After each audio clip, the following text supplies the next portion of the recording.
আল্লাহ তাআলা পবিত্র কুরআনুল কারীমের মধ্যে ডাক দিয়ে বলেন, কুল ইন্না সালাতি ওয়া নুসুকি ওয়া মাহইয়ায়া ওয়া মামাতি লিল্লাহি রাব্বিল আলামিন।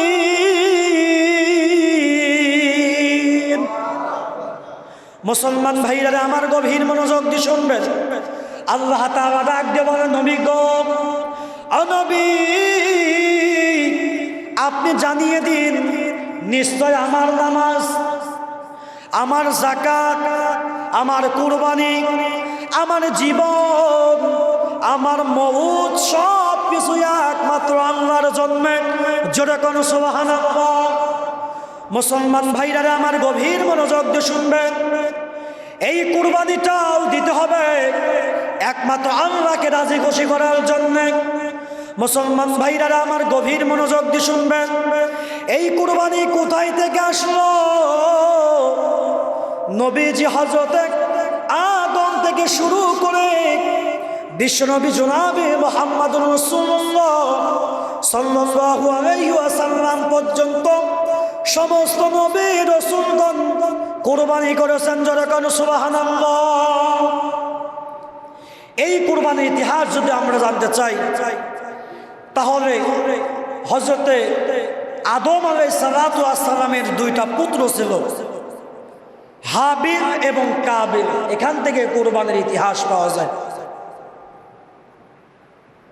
দুইজন ব্যক্তির মাধ্যমে এই কুরবানির ইতিহাস পাওয়া যায়। কুরবানির ইতিহাস কেমনে আসলো বুঝতে হবে। আল্লাহর নবী হযরত আদমকে দুনিয়ার জমিনে পাঠাইয়া দেওয়ার পরে মা হাওয়া আলাইহিস সালাতু ওয়াস সালামের গর্ভে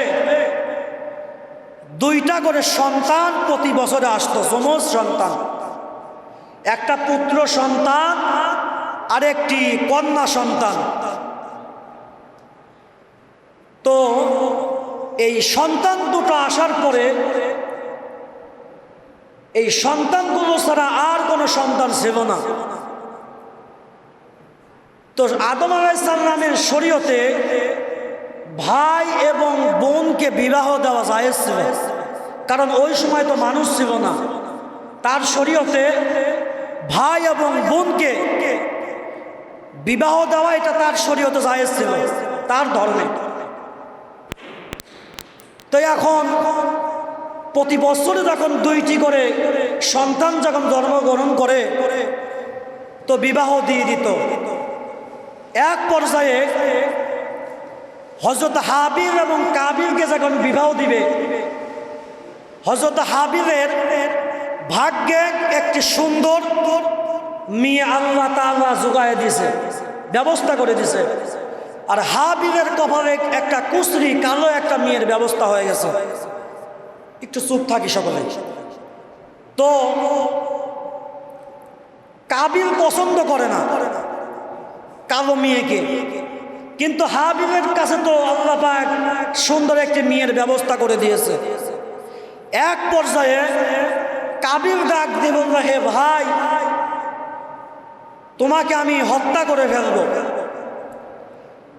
এক পর্যায়ে কাবিল তার নিজের ভাইকে হত্যা করে দুনিয়ার জমিন থেকে বিদায় করে দিল। হত্যা করার পূর্বে হযরত আদম ডাক দিয়ে বললেন যে, তোমাদের মধ্যে যেহেতু সমস্যা, ঝগড়া, তোমরা দুইজন কুরবানি করো। তোমাদের কুরবানি, যার কুরবানি আল্লাহ কবুল করবেন, তার সঙ্গেই সুন্দর মেয়েকে বিবাহ দেওয়া হবে। এক পর্যায়ে কাবিল তো ব্যবসা করত, শস্য আবাদ করত। তে সেই ব্যক্তি শস্য দিয়ে কিছু কুরবানি দিল, আর হাবিল দিল একটি মোটা তাজা উট। উট মরুভূমিতে রেখে আসার পরে আল্লাহ তাআলা আগুন দ্বারা পুড়ায় দিল, তার মাধ্যমে কুরবানি কবুল হয়ে গেল। কিন্তু কাবিলের কুরবানি আর কবুল হলো না। এখান থেকে ইতিহাস পাওয়া যায়। ঘটনা আসতে আসতে হযরত ইব্রাহিম আলাইহিস সালাতু ওয়াস সালাম,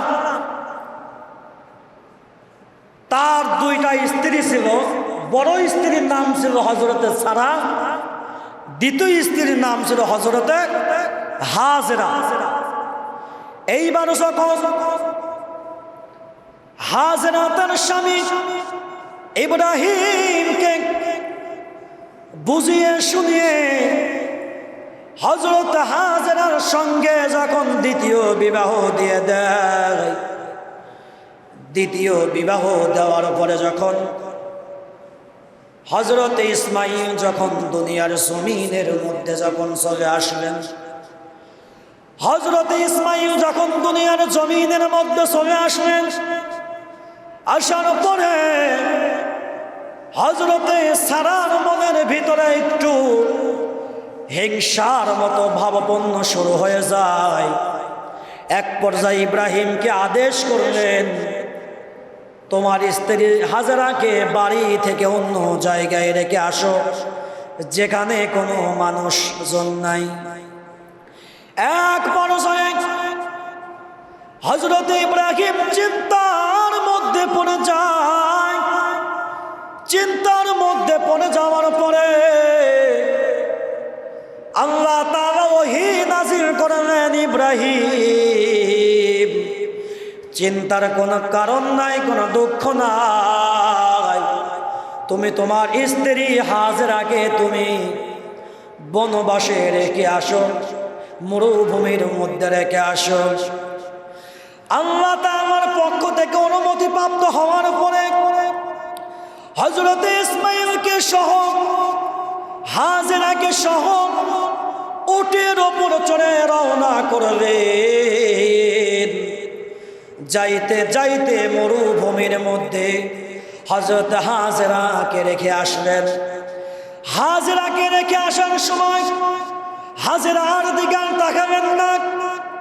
হযরত হাজেরা ডাক দিয়ে বললেন, হে আল্লাহর বন্ধু, আমাদেরকে এখানে রেখে যাচ্ছেন সামান্য কিছু খাবার দ্বারা, সামান্য কিছু খাবার, খেজুর আর পানি, আমরা এখানে কেমনে থাকবো?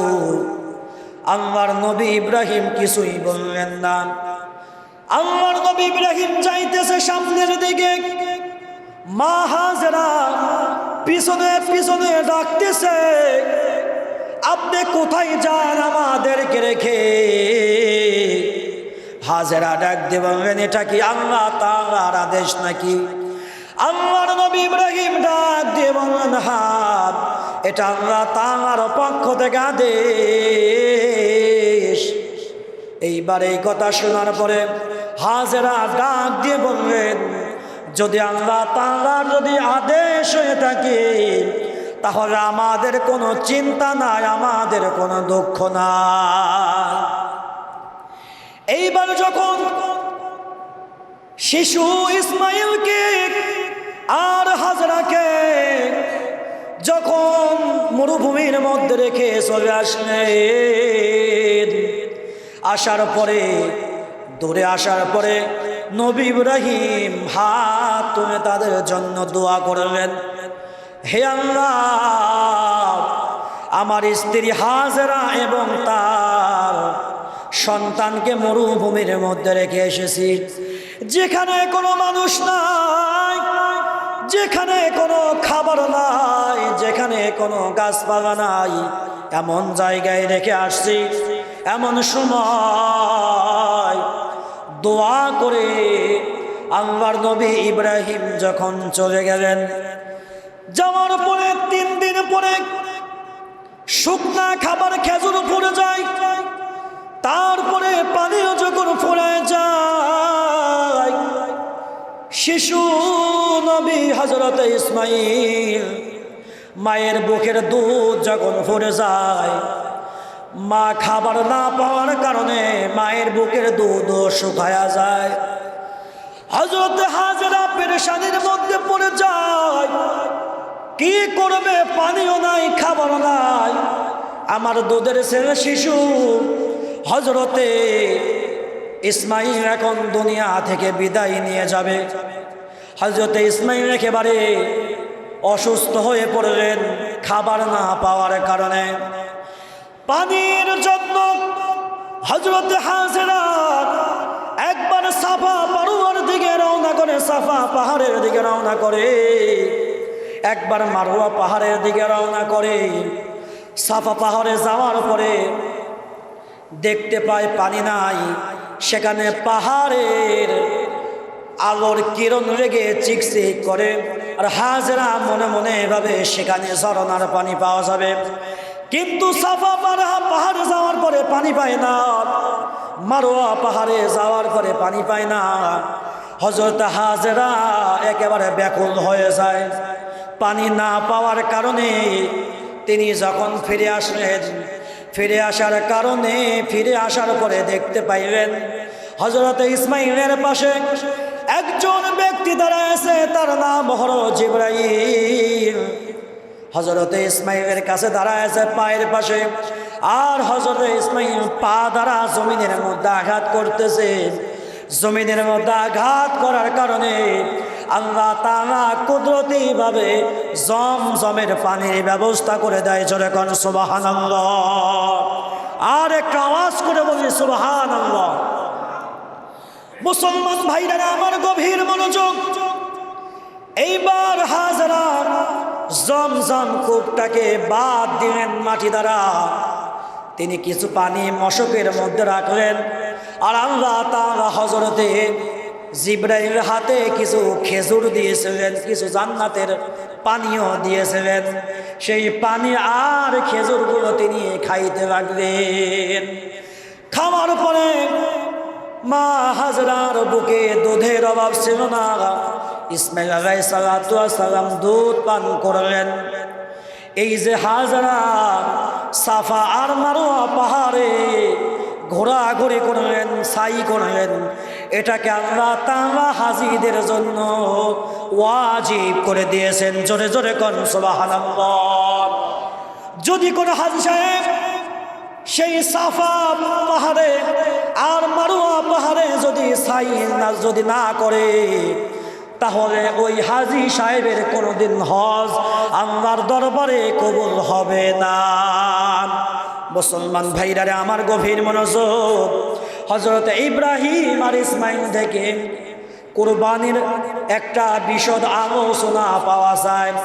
আল্লাহ তাআলা ডাকতে বললেন, যায়্যানাল্লাহু লুহুমুহা ওয়া দিমাউহা ওয়ালাকিন ইয়ানালুহুত তাকওয়া মিনকুম। আল্লাহ তাআলা ডাকতে বললেন, আমার নিকট গোশত আসে না, আমার নিকট রক্ত পৌঁছায় না, আমার নিকট একমাত্র বান্দার তাকওয়া পৌঁছে যায়। জোরে জোরে কোন সুবহানাল্লাহ। কুরবানির দিনে আল্লাহর নবী হাদিসের মধ্যে বলেন, কুরবানি থেকে বনি আদমের সব থেকে সর্বশ্রেষ্ঠ আমল হচ্ছে কুরবানি করা। জোরে কোন সুবহানাল্লাহ। কুরবানির পশুর পশম এবং খুর এই সব কিছু আল্লাহর দরবারে কিয়ামতের দিনে হাজির হবে। জোরে কোন সুবহানাল্লাহ। হযরত যায়েদ ইবনে আরকাম থেকে বর্ণিত, আল্লাহর নবীর সামনে সাহাবায়ে কেরাম প্রশ্ন করলেন, মা হাদিহিল আযাহি ইয়া রাসূলুল্লাহ, এই কুরবানিটা কি জিনিস?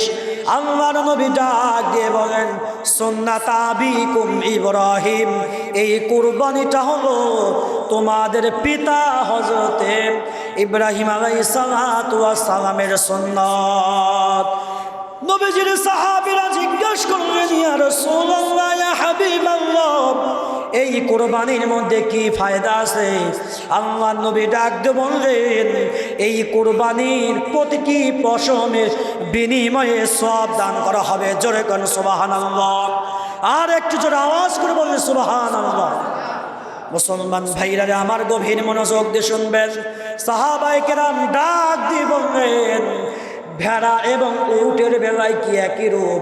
আল্লাহর নবী ডাক দিয়ে বললেন, ভেড়া এবং ছাগলের প্রতিটি পশমের বিনিময়ে সওয়াব দান করা হবে। জোরে কোন সুবহানাল্লাহ।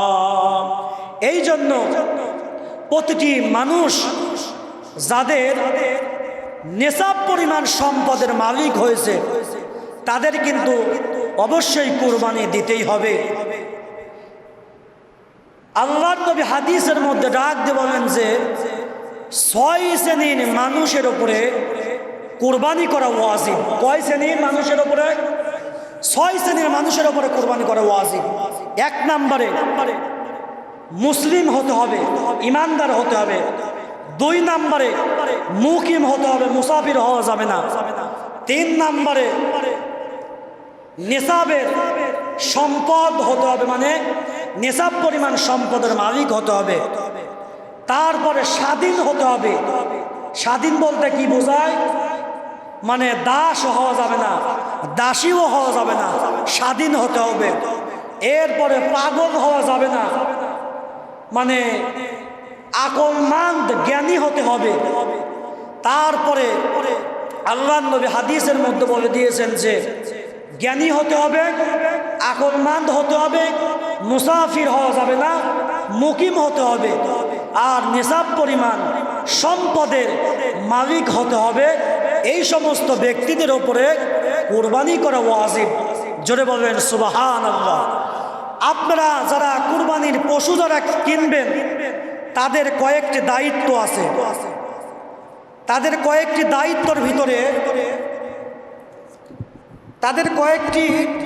ভিতরে হচ্ছে, আমি বিষয়টা আপনাদেরকে বুঝাই দিচ্ছি। দায়িত্বের ভিতরে 1 নম্বরে আল্লাহর নবী উম্মতদেরকে জানিয়ে দিয়েছেন। কি জানিয়ে দিয়েছেন? যে এটা একটু গভীর মনোযোগ দিয়ে শুনবেন। জবের সময় যে 4টি রগ আছে, এই রগগুলোকে কাটতে হবে। 1 নম্বরে শ্বাস নালী, খাদ্য নালী, রক্তের নালী যা আছে, আর নিঃশ্বাসের যে একটা রগ আছে, এই রগগুলো কিন্তু অবশ্যই কাটতে হবে। তারপরে আল্লাহর নবী যে হাদিসের মধ্যে ডাক দিয়ে বলে দিয়েছেন যে যেই পশুর যদি দোষ থাকে ওই পশু দ্বারা কুরবানি করলে কিন্তু কুরবানি হবে না। তার ভিতরে যদি পশু অন্ধ থাকে, এই অন্ধ পশুর কুরবানি কবুল হবে না। 2 নম্বরে গুরুতর অসুস্থ, এই অসুস্থ পশুর কুরবানি হবে না। তারপরে খোরা, এই খোরা পশু দ্বারা কুরবানি করা হবে না। তারপরে অত্যন্ত দুর্বল, এমন দুর্বল যেই দুর্বল হওয়ার কারণে যেখানে কুরবানি করা হবে সেই জায়গায় হেঁটে যাওয়া সেই পশুর জন্য অসম্ভব, এমন পশু দ্বারা কুরবানি করা যাবে না। তারপরে লেজ বা কান কাটা পশু দ্বারা কুরবানি করা যাবে না। এরপরে যদি কোনো পশুর শিং যদি ভাঙা থাকে, শিং ভাঙা মানে এই যে পশুর যে মাথার ভিতর থেকে যদি একেবারেই যদি গোড়ার থেকে শিংটা ভেঙে যায়, ওই পশু দ্বারা কুরবানি হবে না। যদি অর্ধেক শিং ভাঙে তাহলে কুরবানি করা যাবে। তারপরে পশু এমন যে একটি দাঁতও নাই, সব দাঁত পড়ে গেছে, এই পশু দ্বারা কখনো কুরবানি কবুল হবে না। এরপরে জন্মগত যে দোষ থাকে, জন্মগত দোষ যদি কোনো পশুর থাকে ওই পশু দ্বারা কুরবানি করা যাবে না। এই 8টি দোষ থাকলে কুরবানি হবে না। এইগুলো খেয়াল রাখতে হবে। পশু মোটা তাজা হতে হবে, সুন্দর, দেখতেও সুন্দর, কোনো অসুস্থ নাই, কোনো রোগ নাই, মানে এক কথায় সুন্দর পশুকেই কুরবানি করতে হবে আল্লাহর রাস্তায়। তো এইগুলো খেয়াল রাখতে হবে। আমি আপনাদের সামনে আলোচনা করতেছিলাম, আল্লাহ তাআলা ডাক দিয়ে বলে দিয়েছেন যে ইন্নী ওয়াজ্জাহতু ওয়াজহিয়া লিল্লাযী ফাতারাস সামাওয়াতি ওয়াল আরদা হানিফা ওয়া মা আনা মিনাল মুশরিকিন। আল্লাহর নবী ইব্রাহিম ডাক দিয়ে বললেন যে আমি একমাত্র আল্লাহর দিকেই মোতাওয়াজ্জহ হচ্ছি, আল্লাহর দিকেই তাকাচ্ছি, আল্লাহর দিকেই আমার এই মুখটাকে উঁচু করছি, আমি কোনো মুশরিকদের মধ্যে কোনো অন্তর্ভুক্ত না। এবং এই কুরবানি যারা দিবেন, কুরবানির কিছু মাসালা আছে। এই কুরবানির চামড়া আপনারা কাদেরকে দিবেন? এই কুরবানির চামড়া আপনারা নিজেও ব্যবহার করতে পারবেন, এবং এই কুরবানির চামড়া আপনারা যদি বিক্রি করেন, এই পশুর চামড়া হয়তো কোনো এতিম, গরিব, মিসকিন, অসহায় মানুষকে দান করে দিতে হবে। আর বিশেষ করে দেখবেন যে আপনাদের আশেপাশে যদি কোনো মাদ্রাসা, ইতিমখানা থাকে, তাহলে মেহেরবানি করে ওই ইয়াতিমখানা, হেফজ মাদ্রাসাগুলোতে যদি আপনারা এই চামড়ার টাকা যদি দিতে পারেন, অথবা পুরো চামড়াটাই যদি মাদ্রাসায় দান করে দিতে পারেন, তাহলে আপনারা দুইটা সওয়াব পেয়ে যাবেন। এক নম্বরে দানের সওয়াব পাইবেন, দুই নম্বরে সদকায়ে জারিয়ার সওয়াবও পেয়ে যাবেন। এই জন্য চামড়াগুলো হয়তো মাদ্রাসায় দান করবেন, নয়তো বিক্রি করে টাকা এতিম গরিব মিসকিনদেরকে দান করে দিবেন। আর আপনারা সকলেই কুরবানি একমাত্র আল্লাহ তাআলাকে রাজি খুশি করার জন্যই করবেন। মানুষ তো গোশত খাবে ঠিক আছে, কিন্তু কুরবানি তো আল্লাহ তাআলাকে রাজি খুশি করার জন্যই দিবেন। আল্লাহ তাআলা আমাদের কাছ থেকে রক্তও চায় না, গোশতও চায় না। আল্লাহ দেখে বান্দার তাকওয়া, তাকওয়াকে পরিষ্কার করতে হবে, তাকওয়ার মধ্যে কোনো ঝামেলা রাখা যাবে না। যাই হোক, আমি আপনাদের সামনে আলোচনা করতেছি, আল্লাহ পাক আমাকে এবং আপনাদেরকে উক্ত বিষয়ের উপরে আলোচনা আমল করার মতো তৌফিক দান করুন, আমিন। আসসালামু আলাইকুম ওয়া রাহমাতুল্লাহি ওয়া বারাকাতুহু।